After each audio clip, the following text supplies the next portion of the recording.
Let us begin our day, this recollection, in the name of the Father, the Son, and the Holy Spirit. God, our loving Father, we thank you for gathering us together. We ask for your grace that you may direct our hearts and our thoughts. Allow us to hear what we ought to hear. Allow us to see what we ought to see, that we might do what we ought to do. In Jesus' name we pray. Amen. Our Father, who art in heaven, hallowed be thy name. Thy kingdom come, thy will be done on earth as it is in heaven. Give us this day our daily bread, forgive us our trespasses, as we forgive those who trespass against us. And lead us not into temptation, but deliver us from evil. O Mary, conceived without sin, Pray for us. in the name of the Father, the Son, and the Holy Spirit. Amen. Good morning. Kindly be seated.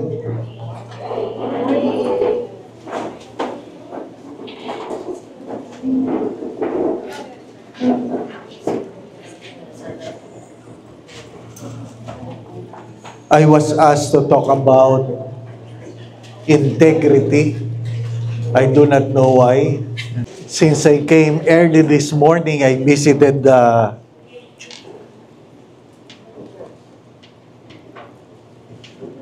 the Columbarium of Sacred Heart, where the remains of my older brother was inurned.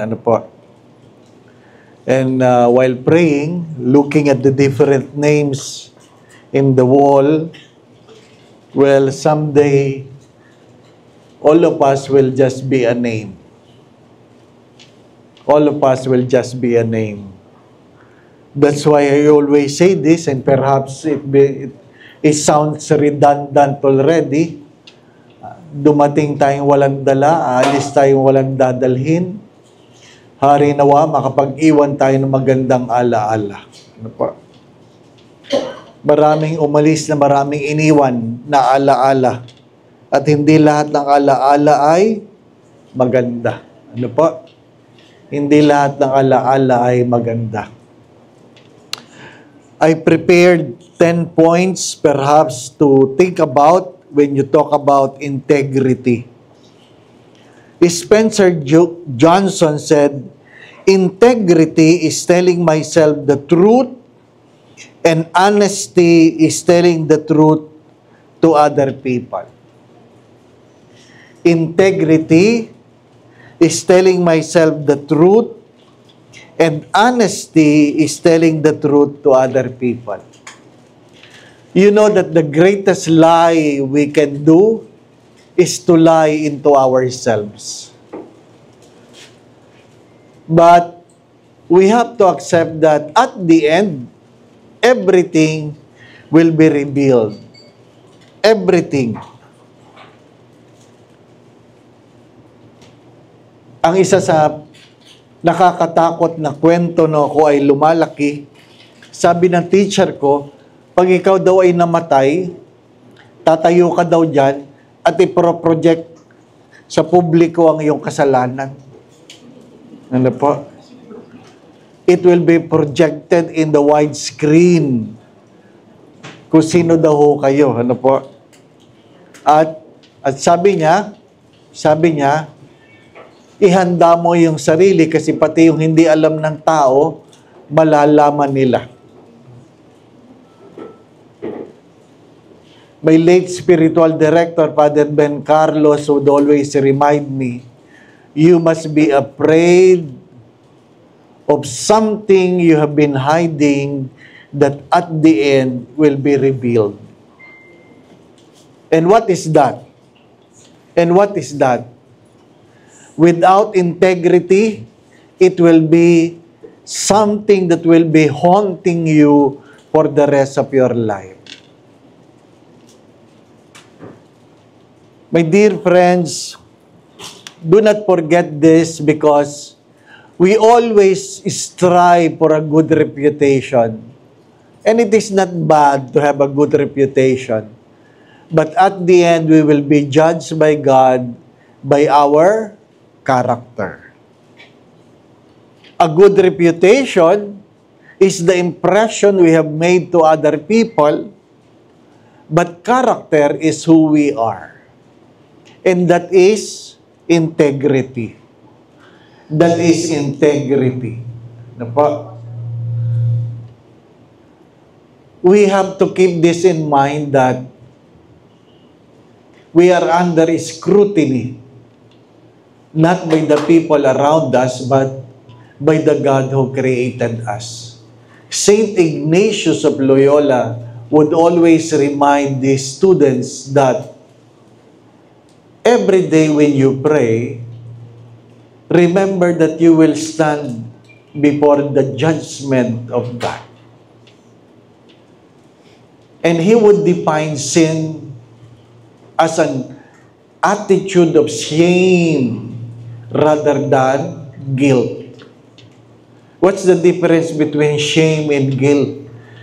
Guilt is the feeling because you were being caught. You have been caught, that's why you are guilty. But if you were not caught, you don't feel anything. Shame is what you feel. Umuugong po uli. Shame is what you feel even without other people knowing the wrong you have done. The wrong you have done. Ano po? So, it's good to remind ourselves when we talk about integrity, it is telling myself the truth. Telling myself the truth. Second, perhaps you know Ralph Waldo Emerson. He said, nothing is at last sacred but the integrity of your own mind. Nothing is at last sacred but integrity of your own mind. Why it is important? Because your thoughts, whether you like it or not, your thoughts will become your words will become your actions will become your habit will become your character will become your destiny. Everything happens in our thoughts. Before you sin, you have already imagined it. Before you sin, you have already imagined it.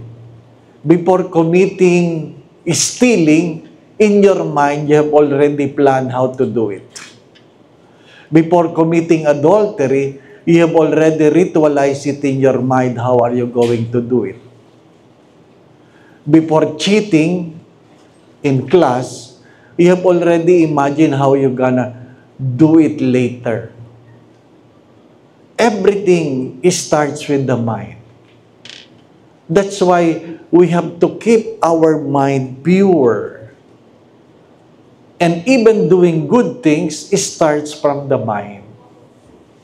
Why? Because we are a rational being. We are a rational being. Ano po? Kaya nga ano po sabi ni Saint Matthew, if you think evil against your brothers and sisters, you have already committed the sin of murder. If you think lustfully of a woman or a man, you have already committed the sin of adultery. Because everything starts in the mind. As the saying goes, if you cannot imagine it, you will never become it. Parents should always teach their children how to imagine how they see themselves in the future. Keep that in mind. If you cannot imagine it, you will never become it. And what does the saying says? You must learn to imagine the unimaginable for God to do the impossible. You must learn to imagine the unimaginable for God to do the impossible. Kaya pag nag-anoint po ako, I always ask the person, ikaw ba naniniwala ka bang gagaling pa? Kung may sakit kayo, naniniwala po ba kayo ay gagaling pa? Ano po? Siyempre, pag hindi ka na naniniwala, huwag ka nang uminom ng gamot. Kasi hindi ka nagagaling, di ba ba? Na? Sayang lang yung pambili ng gamot. Mag-ipon ka na pambili ng kabaong. Di ba ba? There are things in our lives we fail to become because we cannot imagine it. But we have to be careful. We have to be careful because the moment you're able to imagine it, you have given the possibility of becoming it. So think of sin and think of good works. Everything starts in the mind. Third, the time is always right to do what is right. Martin Luther King have said this. The time is always right to do what is right. What is he trying to say? There is no right time to do what is wrong. When is the right time to do what is right? Every time. When is the right time to do what is wrong? None. There should be no time for doing what is wrong. Pero pag tayo po ay nandadaya sa diet, anong tawag natin? Cheat day, no? Ha? There should be no right time to cheat. Kahapon, I was giving a recollection to a group of people, then they serve lunch. At ang dessert ay suman. Ano po? Specialty daw yun sa Baliwag. Ha? Na nilagyan ng latik. Ano po? Ay diabetic ako. Ano po? Nung ako po ay na-stroke, almost 3 years ago, September 17, 2022, when I recovered, ang paalala lang ng doktor Father, the second stroke will be more severe than the first. So, don't entertain the thought that you can be complacent. Iwasan yung kainin yung bawal. At anong tanong ko? Sabi ko, ano po yung mga bawal? Ano po? Simple lang ang sagot ng doktor. Lahat ng masarap, bawal. Ano po? Tapos. Lahat ng masarap, bawal. Kaya pag may nagbigay, tinatanong ko, masarap ba yan? Oh, masarap ito, Father. Bawal. Lahat ng masarap, bawal. Ano po? I lost 18 kilos from the day I had a stroke. And I have kept it. Ano po? Sadyang bawal. Tanggapin mo. Ano po? Anong paalala ng mga doktor na natutunan ko? Pag mayroon pang pinagbabawal, ibig sabihin, may pag-asa pa. Ano pa? Pag kayo ay pinagbawalan, bawal ho yan. Bawal ho yan. Ibig sabihin, may pag-asa pa kayo. Ano pa? Hindi ibig sabihin may gamot naman, pwedeng kainin ang bawal. Kaya pag sinabi, bawal ho yan, bawal yan. Ano pa? Pero pag sinabi po ng doktor, pwede mo nang kainin kahit ano, wala na kayong pag-asa. Opo. Yan po ang totoo. Pag pinagbabawalan pa kayo, meron pang pag-asa. Pag wala ng bawal, malapit ka na. Ano po? Ganong ka-honest yung aking doktor. Ano po? My dear friends, my brothers and sisters, there is no right time to do what is wrong, and the time is always right to do what is right. You have to accept that everything is temporary. We don't have the luxury of time. Some people entertain the thought that they still have time. We don't have the luxury of time. As I was looking at the name of my brother written in the wall, he was just 65.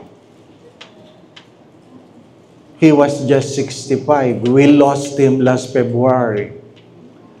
He brought himself to the hospital complaining about stomach ache. At sabi ng doktor sa akin, ang doktor niya, sabi niya, Titan is here in the emergency room. We are attending on him. Ang sabi ko, kumusta? Ang una sabi ng doktor, there is nothing to worry about. But we have to keep him in the emergency room. After 3 hours, sabi ng doktor, nag-code blue ang kapatid mo. Ha? Sakit lang ng tiyan, code blue ka agad. Ano po? I was in the hospital, I was in Cardinal Santos because I'm doing my annual checkup. So I was just preparing for my discharge. Oh. And after few minutes, sabi niya, nag-arrest uli ang kapatid mo. Ganon kabilis. Nag-arrest. And third time, sabi niya, hindi na namin ma-revive. It's one way of saying, we have lost him. Yung asawa niya, sinabihan lang niya, bili ka muna ng lunch. Bili ka muna ng lunch. Habang bumili ng lunch, nag-arrest yung kapatid ko. Pagbalik niya, patay na. Patay na. We don't have the luxury of time. We don't have the luxury of time. When I had my stroke, it was a normal day. I had a 7 o'clock mass, a 3 o'clock wedding, at 5 o'clock I was driving, going to Mega Mall. We passed through the roads in Pandacan. At 5:15, I had my stroke. Completely paralyzed. Completely paralyzed. Nagsimula lang sa I cannot see. Naduduling ako. Sabi ko kasama ko, naduduling ako. Itatabi ko lang. Sabi niya, tabi mo lang. Baka vertigo. Hindi ito vertigo. Alam ko vertigo. Umiikot ang daigdig. Ito hindi. Hindi ako makakita ng maayos. Then, sabi ko, wala nang pakiramdam ang kamay ko. Sabi ko, sabihan mo yung guard ng security ng Mercury Drug, ilipat ako sa likod. Tawagan mo ito, tawagan mo ito. Ha? Nung binubuhat na ako, sabi ng guard, hawak, Father. Hindi ko po magalaw ang kamay ko. Hakbang, Father. I cannot move my feet. Ganun kabilis. But 3 months before, I had my blood test. Ganda ng blood test ko. Sabi ng doktor, you're healthy. You're healthy. Simula nun, di na ako naniniwala sa blood test.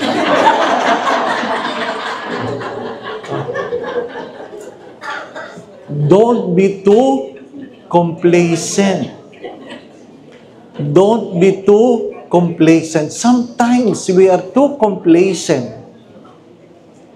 There is nothing we can boast about. There is nothing we can hold to. Ano sabi nung isang araw? Ano sabi nung Thursday? Kahapon ba Thursday? Do not hold on something that will pass away. My late spiritual director, Father Ben Carlos, taught me of this. Wala siya sa breakfast. So, everybody was wondering bakit wala siya sa breakfast. So, sinundo ko siya sa kwarto niya. Pagbukas ng kwarto niya, bihis na bihis siya. in full regalia. Kami mga pare, ano po? Oh, black shirt with Roman collar, with suit, black pants. Pagtingin kong ganyan, nakamedyas, may lakad ito. Sabi ko sa kanya, saan kayo pupunta? Hindi niyo sinabi may lakad kayo. Ano sabi lang niya? Wala akong lakad. Uy, ba't kayo bihis na bihis? Kasi kagabi, nahihirapan na akong huminga. Ano ngayon? Nagbihis na ako. Nagbihis na ako. So that you will find me decent. Diba? Who among you dress decently going to bed?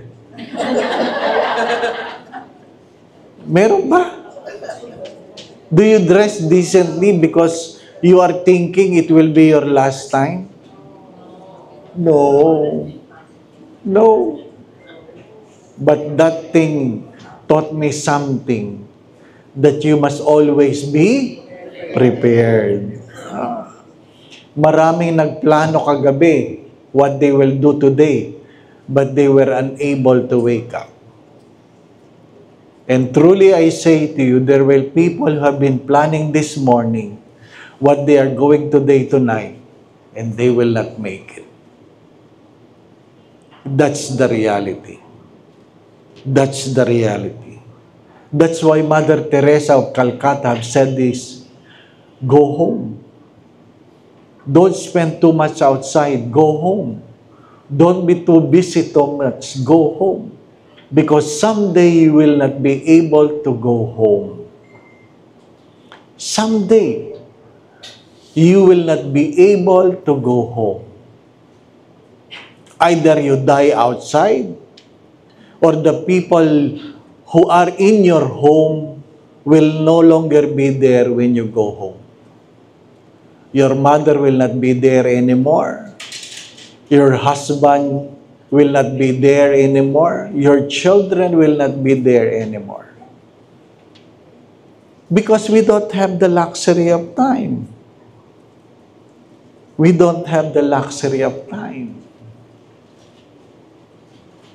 Sa Greenbelt, palagi ko itong kinukwento, dati meron dyan mga Bible passages in a ball. You get, and you read, ito.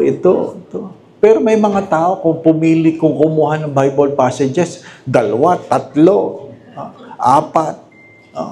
hindi ito. Hindi ito. Pag nakuha na yung gusto nila, ito talagang message ni Lord. Kaya sabi ko, isama nyo itong passage na ito, isama nyo ito. Ano yan, Father? Pinalagay ko, you fool, I will take your life tonight.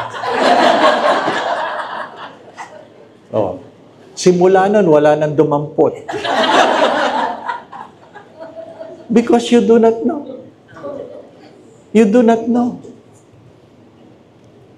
A doctor doing a surgery suddenly collapse. Bakit? Na-stroke. Diba? Kahit doktor, hindi nila alam that it will be their last moment.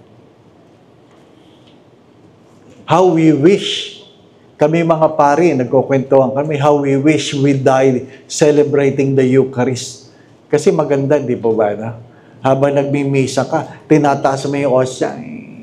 Tapos natumba ka. Ay, namatay. Ang ganda, no? Di ba? How we wish we die in a way we want to be. Pero pag tinanong ko kayo, I'm sure ganun din ang sagot nyo tulad ng iba. Ano? Sana kunin ako ni Lord habang natutulog. Ayaw nating tayo nabangga. Ayaw nating tayo nasusunog. Ayaw nating tayo nataganan ng building. Ayaw nating nag-crash ang aeroplano. Wala. Gusto natin, kunin tayo ni Lord habang natutulog. Bakit? Para wala nang hirap. Di ba ba, ano? Natutulog kang ganyan. Nagising ka, mainit na lang.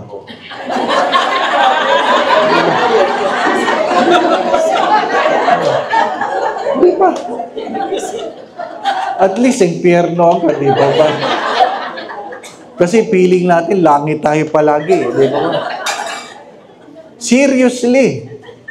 We always have the feeling when we die, we go to heaven. But do we have the integrity to go to heaven? As I've said, we might have the good impression, a reputation, but the character is what God knows in our hearts. Di po ba?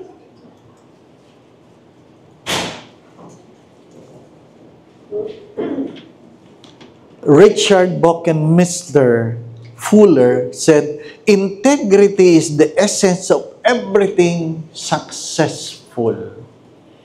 The essence of everything that is successful. There is no real success apart from integrity. You can be awarded, you can be recognized, you can be applauded, based on what? I do not know. But the real success is rooted in integrity. Rooted in integrity.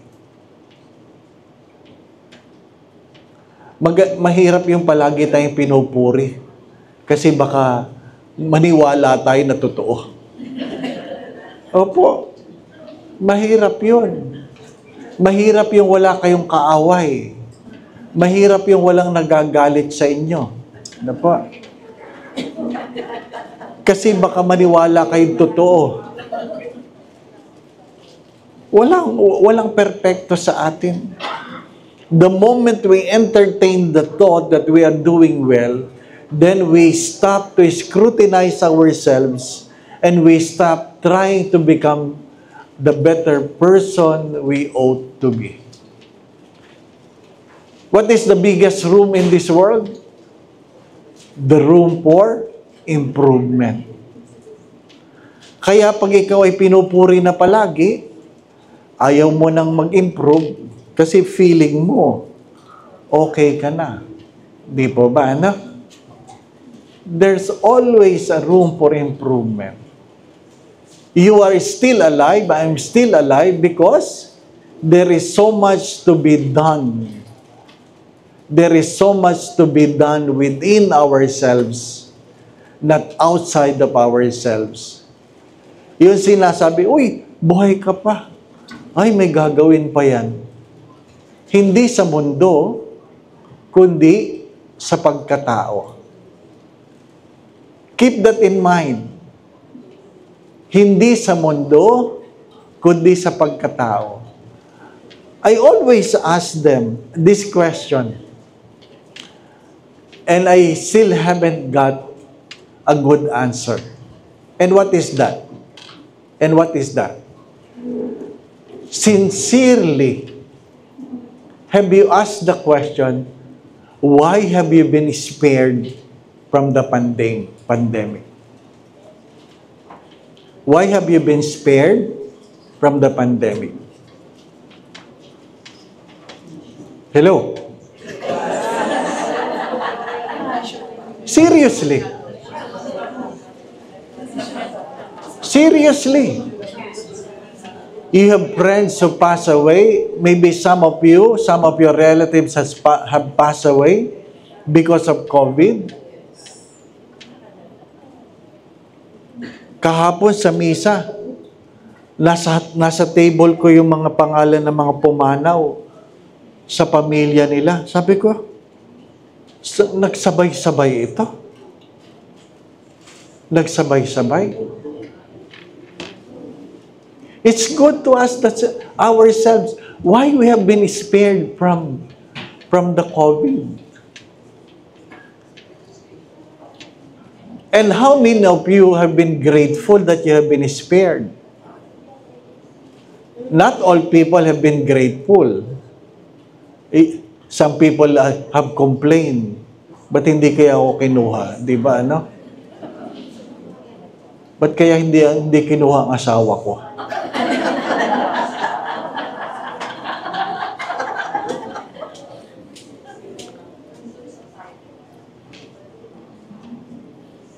As Bishop Sokab said,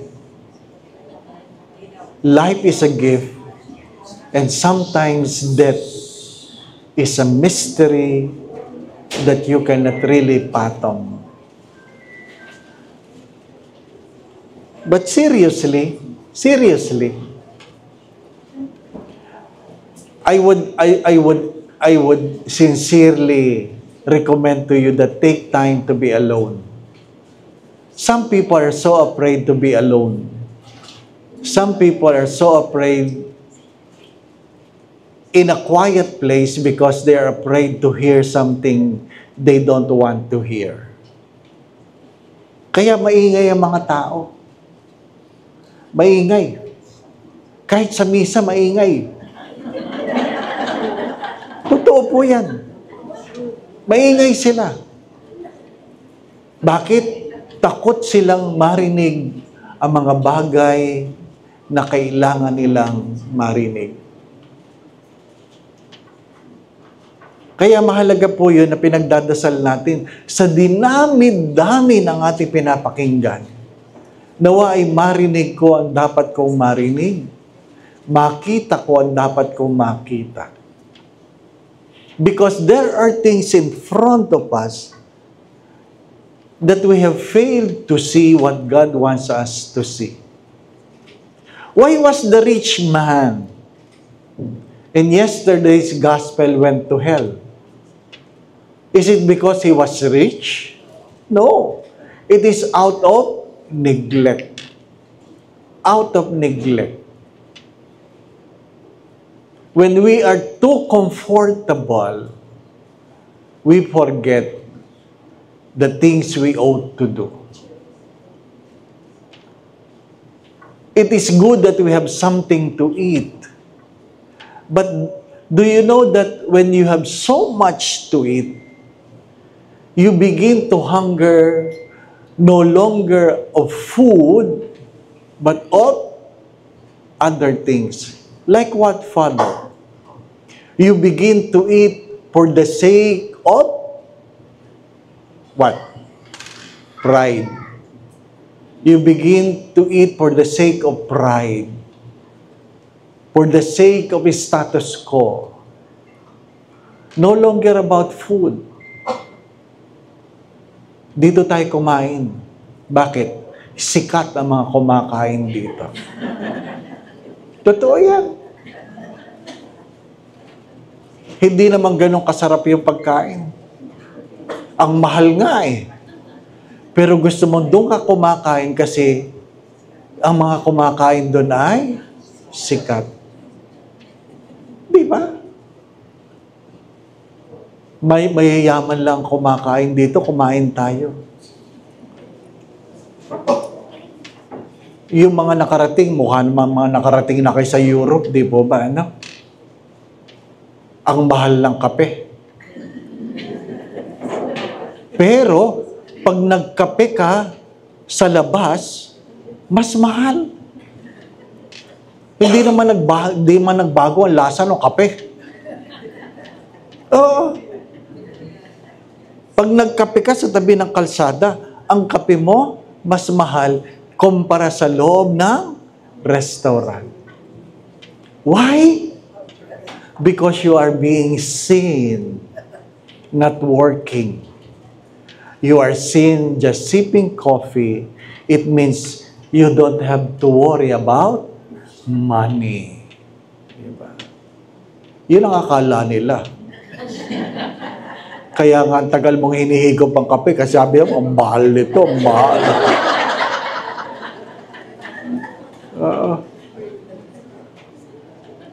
Nagkape kami kasi pagod na pagod ako kalalakad. Kape lang ang aming ininom. Noong nag-bill na. Sabi ko, ang mahal naman ito. Tapos maya-maya may kasama doon, koperto. Sabi, ano itong koperto? Sino ang order sa inyo ng koperto? Ha? Tinanong namin yung waiter, ano yung koperto? Sabi, table. Hindi naman namin iuwi yung table na yan. It's one way of saying, well, you have to pay for the luxury, not of what you are enjoying, but of what you are getting from the eyes of people. Di ba, ano? Mas matanda naman kayo sa akin.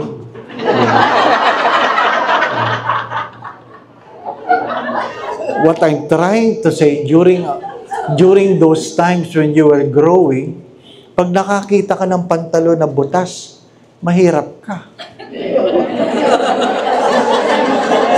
Di ba? Pag may sirang ganyan, kawawa naman. Di po po, ano? Yan ang kinalakihan ninyo. Ngayon, gula-gulanit. Nagsisimba, pati matatanda, gula-gulanit. At, mahal yun. Mahal yun. Kaya sinasabi, 2 years na ako sa Greenbelt Chapel. Yun ang una kong pinupuna sa mga tao. That what is fashionable is not always decent. What is fashionable is not always decent.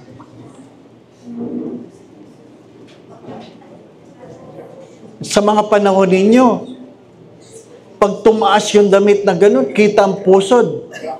Ano sabi? Bomba, bomba. Di ba, inabot nyo yan?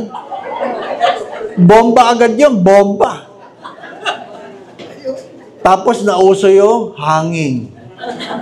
Tapos mid-rev. Di po ba, ano? Ngayon anong tawag? Crop top. Pinalta lang ng pangalan. Crop top. Crop top. Magsisimba ka, naka-crop top. Kaya hinomili ko yan. Sabi ko, mahiya kayo. Nagka-crop top kayo, kita yung tahina cesarean nyo.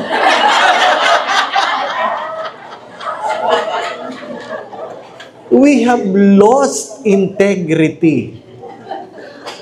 We simply talk about it, but we don't want to act on it.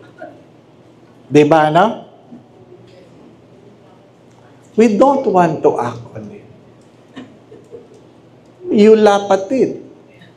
But how much in you really entertain the thought that when I walk, I dress myself, I speak, listen, treat other people. Is it about integrity or about power? About power. Kaya naman nauso yung, bakit di mo ako kilala? Mahilig tayo sa ganun. Hindi mo ako kilala. Simula nung na-stroke ako, pag nagsabi, Father, kilala mo ako? Hindi.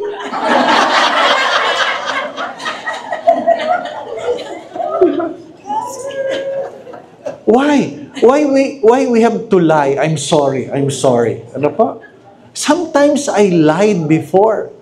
Oo po. Sino ba naman di nakakakilala sa inyo? Sino ba ito? Why? Because we don't want to hurt people. Isa sa apostolate namin ay kadiwa sa pagkapari. Ano pa? Sick and retired priests. We are supporting them. Maraming mga dioceses na walang retirement house. So, when the priests retired, they were simply abandoned. I saw a priest in one diocese died sitting beside an electric post in his black soutane. Anong nangyari kay Monsignor? Ganun lang. Kasi retired na. Hindi na pinagmimisa. So, anong ginagawa ng Monsignor? Lakad lang siya ng lakad. Lakad. Every day, lakad ng lakad. Ganun naman talaga. Ganun naman talagang treatment natin, di po ba, no? Pag bagong pari, panay pa picture ninyo. Di ba? Bakit? Amoy pari pa eh. Pero pag matanda na, kinakalimutan nyo na. Bakit? Paring may amoy na. Di ba? It will come. It has come. Well, habang tinutulak ko yung wheelchair ng isang pari, hindi ko pa nakikita yung kanyang pangalan. Ano po? Sabi niya, kilala mo ako? Kilala mo ako? Not to offend the priest. Sabi ko, opo, kayo pa. Di ba? Oh. Naghahanap ako ng tao na sino ito. Di ba? Oh. You don't want to offend the person. At bigla niya sinabi, nabasa mo mga libro ko? Naku, nagsulat pala ito. Diba? Nagsinungaling uli ako. Opo, ginamit po namin. Diba? Diba? Huwag lang niyang tatanungin, ano naaalala mo? We try to please people. And when trying to please people, we lost our own integrity. We lost our own integrity. Diba? Nagre-recollection kami. Ano po? Wala naman dito. Na ano, yung nasa harapan namin, may babae na nakatis ang buhok. Nakatis. Ano po? Umagang-umaga, nakatis. Nasa harapan mo. Hindi mo kita yung speaker kasi buhok niya. Oo. So, sari-sari na lang pinag-usapan namin. Sabi namin, di naligo yan, no? Paano niya nagawa yan umagang-umaga, di ba? Hindi namin alam, nadidinig pala niya, nadidinig niya. At nang kausap na namin si Bishop Bacani kasi ang speaker eh. Kwento, lumapit siya. At sabi niya, some people hate my hair. Kami yun, kami. Ay di, nakatungo ang ganyan. Nakatungo ka, ano po. At bigla niya sinabing, tell me, Bishop, pangit ba ang buhok ko? Pangit ba ang buhok ko? Ay di, tumingin ako kay Bishop. Ano po? Titignan ko, magsasabi siya kung maganda o hindi. Sabi ko, kung sasabihin niyang maganda, sasabihin ko, sinungaling ka, Bishop. But you know, the good bishop was kind enough to say, di naman.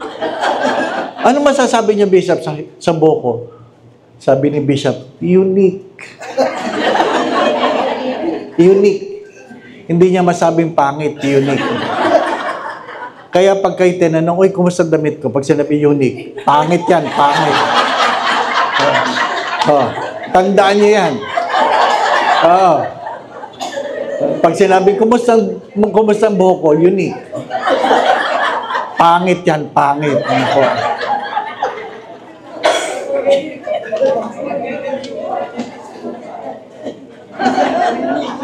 We have to be truthful. Uy, kayo pumili ng topic na ito, ha? Masabihin nyo, pinaparinggan ko kayo. Ano po? Jackson Brown Jr. said, live so that when your children think of fairness, caring, and integrity, they will think of you. They will think of you. Live a life. Live a life. Don't simply talk about it. Live a life of integrity. Live a life of fairness, of caring, so that when your children think of you, they think of those character. Di po ba? Doon po sa isang misa sa patay, sa isang misa, naman alam niyo, ang sakit natin mga Pilipino, kung kailan patay na, saka natin pinupuri na. Sa eulogy talagang pinupuri. Ano po? Habang pinupuri ng isa ng bisita yung yumao, alam nyo, tumayo yung misis. Tumayo yung misis. Hinabol ng anak. Sinilip ng misis ang kabao. At sabi nung anak, Mama, upo tayo. Sandali lang. I just want to see your father. Bakit, Mama? Bakit? Ang ganda ng mga sinasabi nila. Sinisigurado ko lang, tatay mo na matay.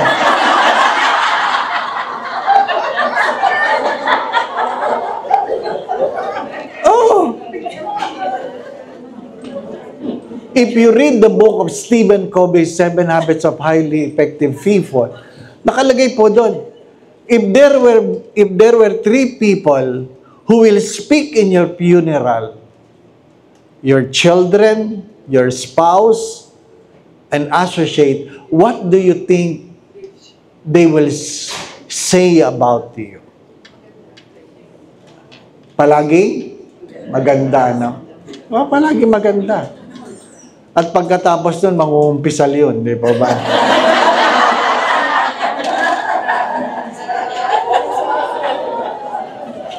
Pero this is a true story. In Pasig, mayroong funeral mass. Nag-homily si Father. Pinupuri niya yung patay.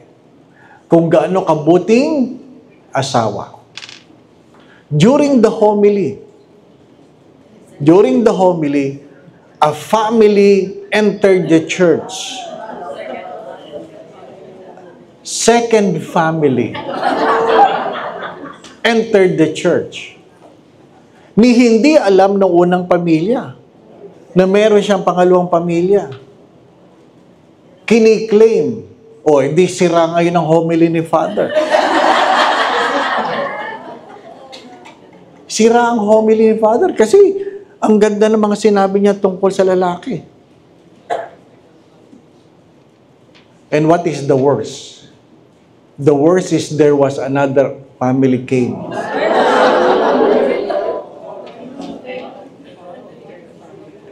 Nakatatlo si Kuya. Hindi na natapos ang misa. Bakit? Pati si Father wala ng credibility.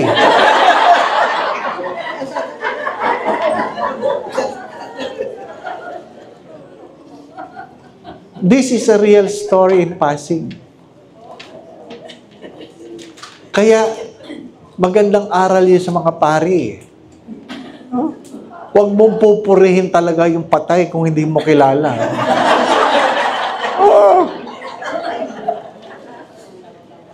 In the north, may namatay. Pero talagang yung namatay na yun, notorious. At yung kanyang kapatid, mas notorious. Nilapitan si Father. May death threat. Sabi niya, pag hindi mo sinabi, santo kapatid ko, babariling ka namin, Father. Di ba? Madali lang pagtawanan nyo kasi hindi naman kayo yung under threat, Di po ba? No? So, nagmisa si Father. Nag-homily si Father. Nag-homily si Father. At sinabi ni Father, ang totoo, alam niyo naman ang patay na ito, magnanakaw ito. Tahimik lahat. Magnanakaw ito. Marami itong babae.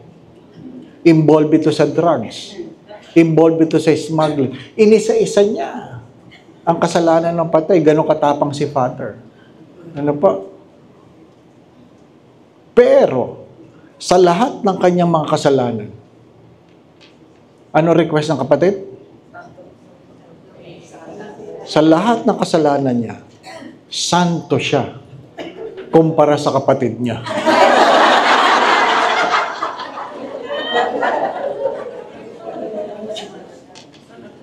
Patay si Father. Tunay yun, tunay. Oo. Di ba? Mahirap maging totoo. Mahirap maging totoo. Kaya nga, may mga nangungumpisal, sasabihin nila, I lied, Father. Why did you lie? Because I don't want to hurt my children. I lied because I don't want to hurt people. Ano sagot ko doon? Are you not afraid that you have been hurting God for lying? Ano sagot nila? Patatawarin naman ako ni Lord. Who knows? Di ba? Ano? Again, my dear friends, every sin starts with a thought. But the problem is, when you keep those thoughts, it becomes your character. It becomes your character. And it will dictate your destiny. We are not only talking about the future in this world, we are talking about our future after we die. Zig Ziglar, I guess you know the man, said the most important persuasion tool you have in your entire arsenal is integrity. The most important persuasion tool, di ba? You can never tell people, demand from people, what? Respect me. You can never say that to people. Respect me. Because respect is something you have to earn. You can never demand it. You can be popular, but simply tolerated. Mangungumpisal ako. Merong 4 na uri ng pari. 4 na uri. Kasama doon ang obispo. Pari din sila, hindi po ba? 4 na uri. Ano yung unang uri? Sila yung mga banal. They are revered because of their holiness. Revered. Pag nakakita ka ng pari, banal yan. No? Banal yan. Revered. Kagalang-galang kasi banal. Mabuti. Yan isang unang uri ng pari. Ikalawang uri ng pari ay mahal nyo lang. Love namin si Father. Di ba? Banal ba si Father? Love namin. Mabuti ba si Father? Love namin. Di ba? There are people who love their priest, but they do not love their vocation. May mga taong mahal ang pari dahil sila ay, hindi dahil sa kanilang kabanalan, hindi dahil sila ay pari, kundi dahil sila ay kaibigan. Di po ba? You simply love the priest. You simply love the priest. Kaibigan namin yan eh. Love namin yan. Di po ba? The third type of priests are priests who are tolerated. Tolerated. Hindi siya kagalang-galang, hindi niyo sa mahal, pero tinotolerate niyo siya. Hayaan mo, matatapos din yan. Hayaan mo, malilipat din yan. Di ba ba? Oh, tolerated lang. Hayaan mo. Yung iba, sasabihin, hayaan mo, mamamatay din yan. There are priests, you simply tolerate. Di ba? Mahal niyo ba lahat ng pari niyo? Ay, halatang-halata sa mukha pag magsisinungaling, di pa ba na? Hindi lahat ng pari. That's a sad story. And I have been giving this in retreats of priests,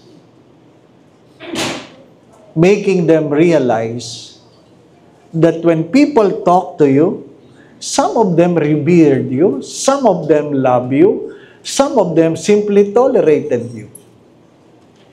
Pero ano yung pang-apat na uri ng pari? There are priests that are being cursed. Hindi naman lahat ng pari mahal ninyo. Yung iba, hindi nyo talaga kayang i-tolerate. Yung iba, minumura nyo na eh. Hindi po ba? Ano? Yan ang katotohanan. Hello? Yan ang katotohanan. That's the reality.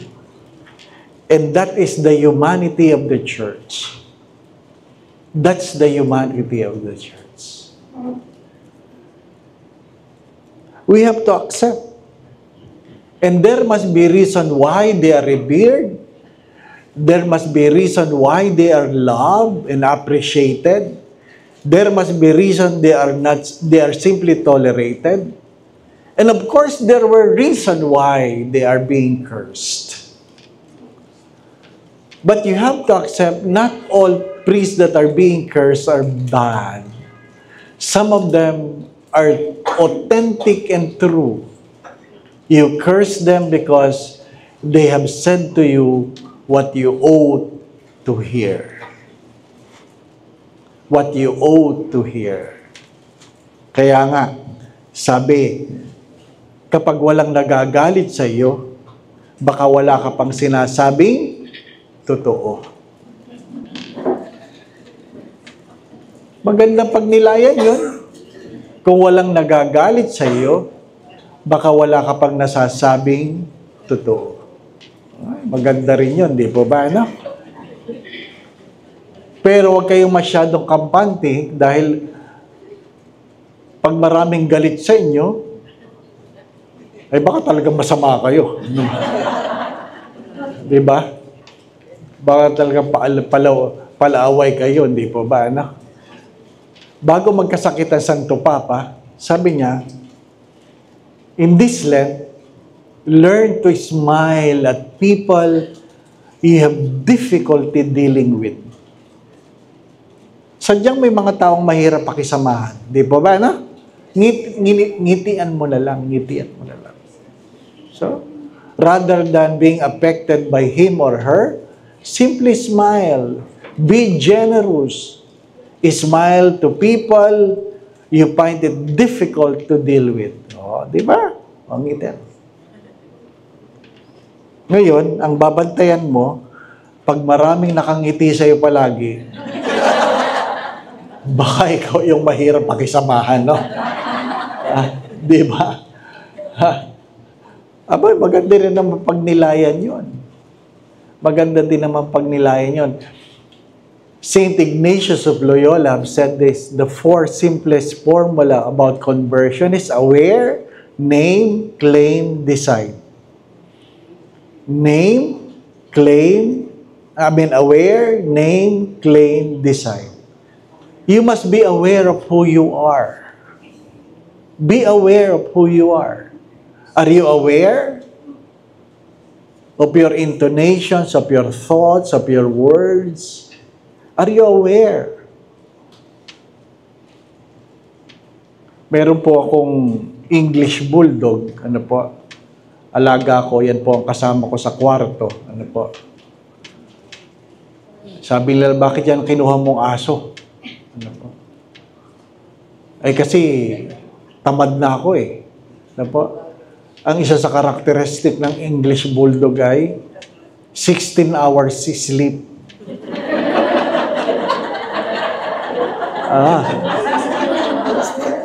Pakainin mo lang, pagkatapos kumain, matutulog na. Ano pa. You don't have to walk your dog. Ay dati mga aso ko, Rottweiler, malalaki, ano po, I need to walk with them. Ngayon, matanda na ako.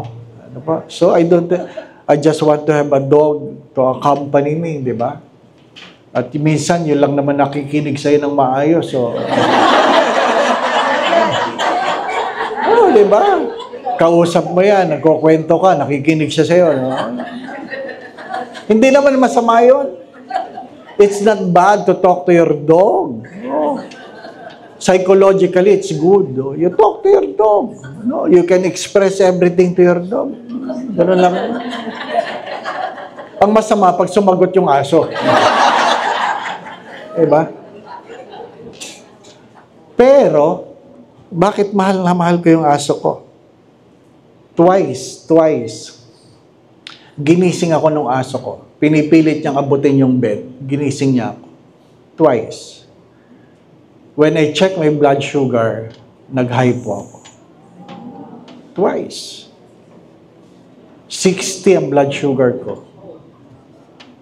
And it's going down. Twice. I do not know. Paano niya nalaman na nag-high po ako? Diba, no? But, mabuti ginising ako. Kasi, ano problema sa hypo?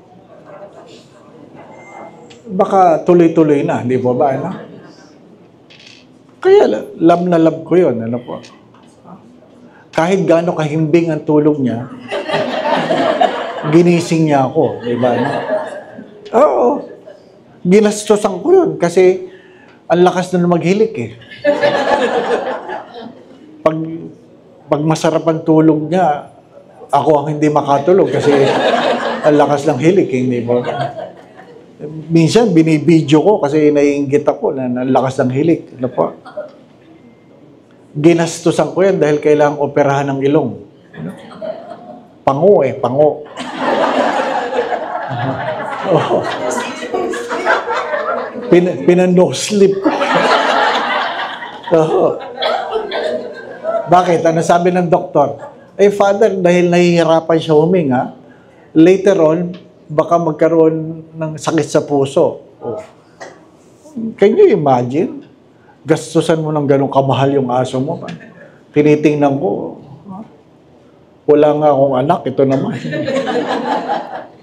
But out of gratitude, waking you up in the best moment of your life where you do not know that you are already dying. Pinaliwanag lang sa akin ng doktor yun, the possibility of getting into coma because of being hypo. Di ba? It happens twice. Kaya may sensor ako. Alam niya naman yung sensor, di ba ba na? Hoy, anong oras na? Malapit na. Ano po? 7. Hanggang 10 lang po ito. Thomas Jefferson have said, honesty is the first chapter in the book of wisdom. What he was trying to say, you can never grow in wisdom without honesty. You can never grow in wisdom without honesty. And you have to understand that wisdom, the beginning of wisdom, is the fear of the Lord. The beginning of wisdom is the fear of the Lord. Karunungan. Madaling maging matalino, pero hindi madaling maging marunong. Ang matalino alam ang tama at mali, ang marunong ginagawa ang tama, iniiwasan ang mali. So, hindi lahat ay marunong. Pero marami ang matalino. Ano pa? Kaya kayo nandito, matatalino kayo eh. Di po ba? Di po ba? Oh, I guess. You are part of this. Keep in mind that the beginning of wisdom is the fear of the Lord. And before having wisdom, honesty is important. Will Rogers said, live in such a way that you would not be ashamed to sell your parrot to the town gossip. Will Rogers. Bakit niya sinabi ito? Bakit niya sinabi ito? Kasi, alam naman natin ang parot, di po ba, no? Kinukwento lang niya ang kanyang mga narinig. Narinig niya sa kanyang amo. Kung ikayo ay natatakot na, ano kaya sasabihin? Ano kaya sasabihin? Ay, baka meron tayong question with regard to integrity. Integrity.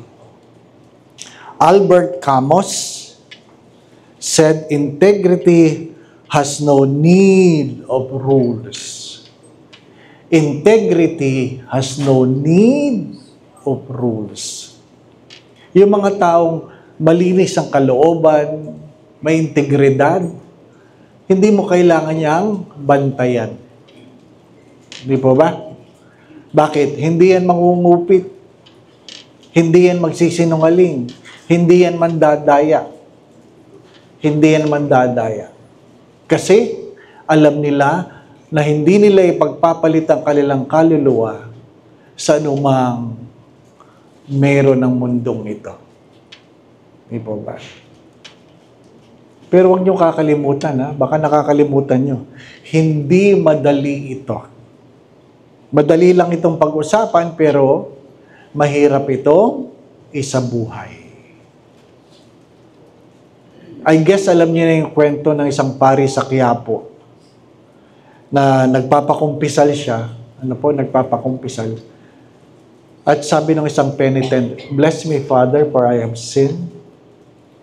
Ano pong kasalanan ninyo? Nakapatay po ako.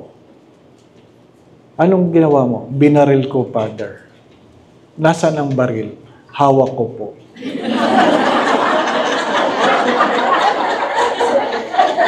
Totoo po ito, totoo. Apo, sa Quiapo. Kaya ngayon, yung mga nangungumpisal, binabantay na ng gwardiya. Opo. Bakit nasa yung baril? Ba't hindi mo surrender sa police? Nauulit po eh. Nauulit daw. Ano ibig sabihin mong nauulit? This is not the first time na nakapatay ka. Hindi po, Father. Pang-apat na po ito. Oh, kung ikaw yung pari, anong mararamdaman mo? Sabi ni Father, gusto daw niya silipin doon sa sulil. Ay, baka nakatutok eh. Oo. Di kami nakikinig lang naman kayo sa kwento. Tapos bigla niyang sinabi daw, bakit ka ba nagagalit? Sino ba pinapatay mo? Galit ako sa mayayabang Father. Yung mga nagsasabing naniniwala sila sa Diyos. Naniniwala sila sa Diyos. At bigla daw sinabi nung umpisal, pero ikaw, Father, naniniwala ka ba sa Diyos?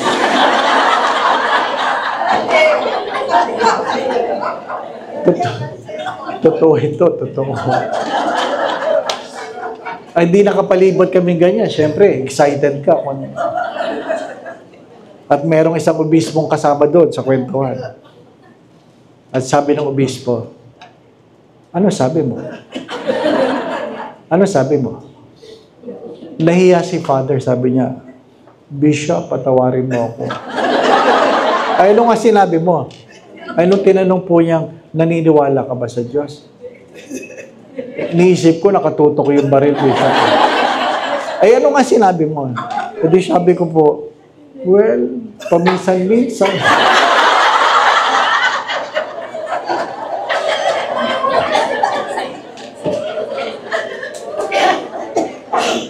You do not know. You do not know. That's why saints, the martyred, died martyred because at the end, they made a stand with regard to their faith. Di ba? Kasi hindi ganun kadali yun. Hindi ganun kadali yun. Yun nga, pinagkakanulungan nilang sarili nilang pamilya eh. Para lang makaahon, makaalis, or maligtas. Di po ba, no? Hindi ko yung kilala. Oo. Di ba? Ganun din naman si Pedro, di po ba? Hindi ko yung kilala. That's the humanity. That's the humanity. Don't simply think of integrity as a subject to talk about. It is the challenge that we need to embrace and ask ourselves in the mirror, am I seeing the right reflection of who I ought to be? Of who I ought to be. Do people never doubt when we say something and they say, totoo yan? Sasabihin, ginawa niya yan, gagawin niya. Di pa ba? Hindi ganun kadali.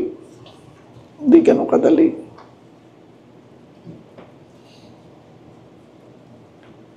And number 10, because it's already 10,